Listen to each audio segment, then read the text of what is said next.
I've decided to give myself a full day without social media or TV, a complete detox. I debated whether to include podcasts and audiobooks, but for this round, I've decided to allow them. I don't want the day to feel so restrictive that I set myself up for failure. However, I won't be using Instagram, X, or YouTube. I don't use TikTok, and I won't be watching any TV shows.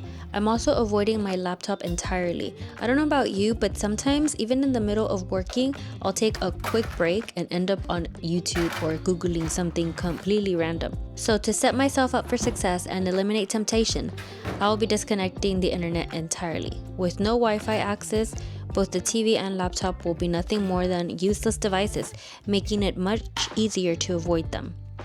And to make this even easier on myself, I'm treating it as a completely free day. You know how sometimes we just want a day to do nothing, maybe binge a show without feeling guilty? Well, today's like that, except without TV or social media. There's no specific plan or productivity goal.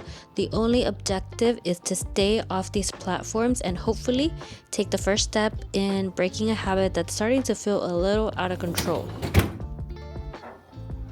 I also feel like it's been kind of a cycle. The more I spend my extra time watching TV or scrolling on social media, I think the more tired I end up feeling in the end. And every day is getting harder and harder to be productive because I am spending all my spare time sitting around or laying around scrolling on social media, watching TV. If I spent my spare time doing something else, perhaps exercising, reading, just taking a walk, doing something else, I think I would feel re-energized again and probably be more productive.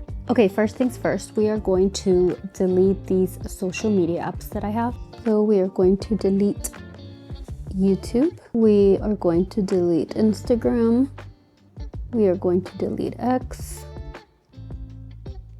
And we are also going to delete Safari. I don't know about you, but when I delete all the apps, all these social media apps, sometimes I find myself getting on Google and looking up some ridiculous things. And then on Google, you can also access videos and get on YouTube. So all of a sudden I end up on YouTube, but from the Google page. Google has got to go also. Okay, now let's move on. The second thing I have to do is we are going to disconnect the internet box, the Wi-Fi box.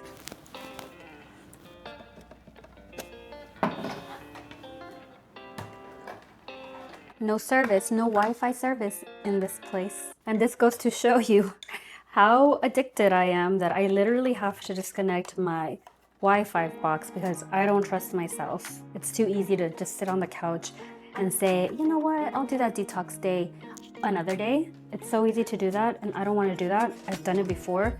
So we're going to extreme measures.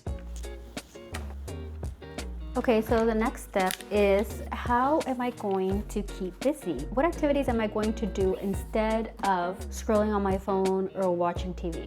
Because again, the point is not about being productive, but just staying off social media. How many times have I said that already? So I have a few ideas here that I wrote down. A crossword puzzle, a jigsaw puzzle.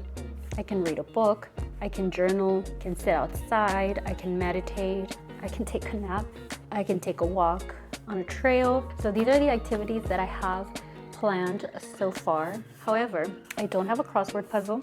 I don't have a jigsaw puzzle. So I think that's gonna be the first step. I think we're gonna head to Walmart. Okay, let's go. Just a heads up, I had planned on doing a variety of activities, but I ended up mostly listening to podcasts. While podcasts are probably still giving me dopamine hits similar to social media, they feel different. Unlike social media or TV, I'm not required to be still while listening. I can move around, do chores, or even go for a walk, which makes it feel like a more active and productive experience. However, the downside of listening to podcasts was that I still didn't feel fully present with myself. Even though I wasn't sitting still, my brain was constantly engaged with external content, so making it difficult to truly connect with my own thoughts. I realized that I was still filling the silence rather than allowing myself to just be. Next time, I want to take it a step further by removing podcasts and audiobooks entirely.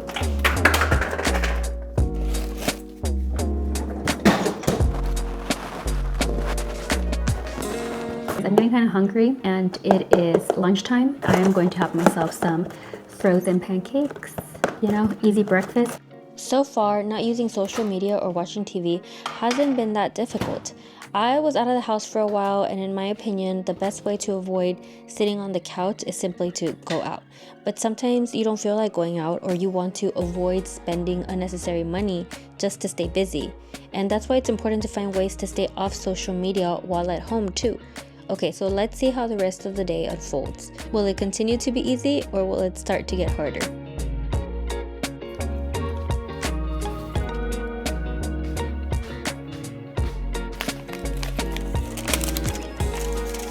According to Jordan Peterson, he says that taking a 30-minute nap, or just even if you just lay there for 30 minutes, it's a good way to recharge. Which makes a lot of sense because most things need to be recharged. Phones, computers, AirPods, so why wouldn't we? Unlike devices, we don't have to be plugged in. Our way of recharging is through sleep.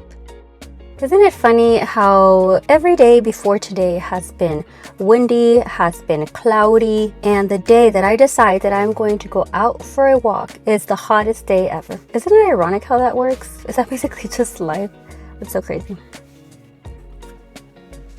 At the end of this TV and social media detox day, I came away with some realizations. The first one, it wasn't that bad overall. Honestly, I was really worried that at some point I'd cave and end up watching TV or scrolling through my phone, but I didn't, and to my surprise, it wasn't nearly as difficult as I had built it up to be in my head. I had expected to feel restless, but in reality, it was much more manageable than I thought. After the walk, I'm feeling kind of tired again, kind of drained, like I want to take another nap. I'm gonna go shower, and then we'll see what else we do. Another thing that really stood out to me was how clearly I could see my bad habits. I noticed that I have a tendency to gravitate toward the same spot on the couch without even thinking about it. The moment I sit down, it's almost automatic. I reach for the remote and turn the TV on, as if it's just part of my routine. The same thing happens during transitions, like when I finish a task or take a break. Without realizing it, I instinctively reach for my phone. Normally, this would be the time I'd start scrolling on social media and get lost in it for a while, but since I wasn't using social media, I found myself opening my email instead. It was an automatic reflex, like my brain just needed something to check. The difference though was that email isn't nearly as captivating as social media, so I lost interest much faster and was able to put my phone down more easily. Let's go over the items that I bought at Walmart.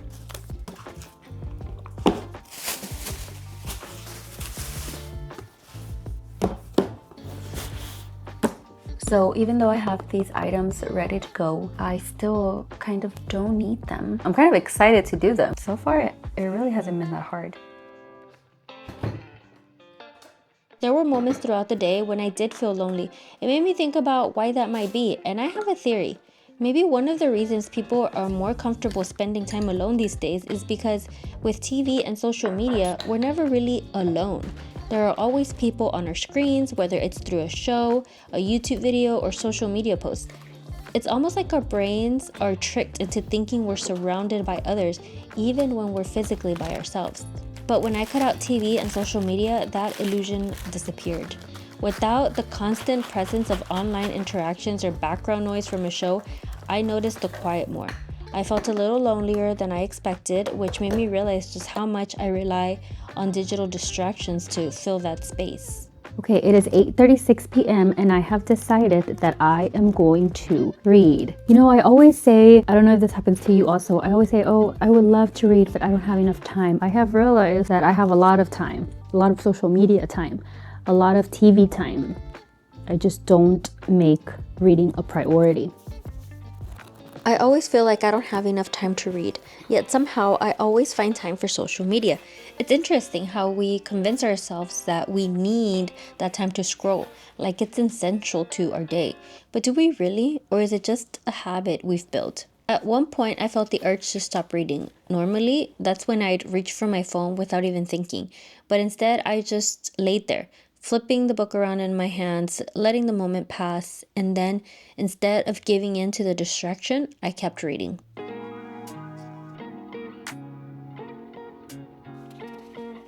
So when we try to disconnect from these platforms, it can feel like a challenge because our brains have been conditioned to seek out that stimulation.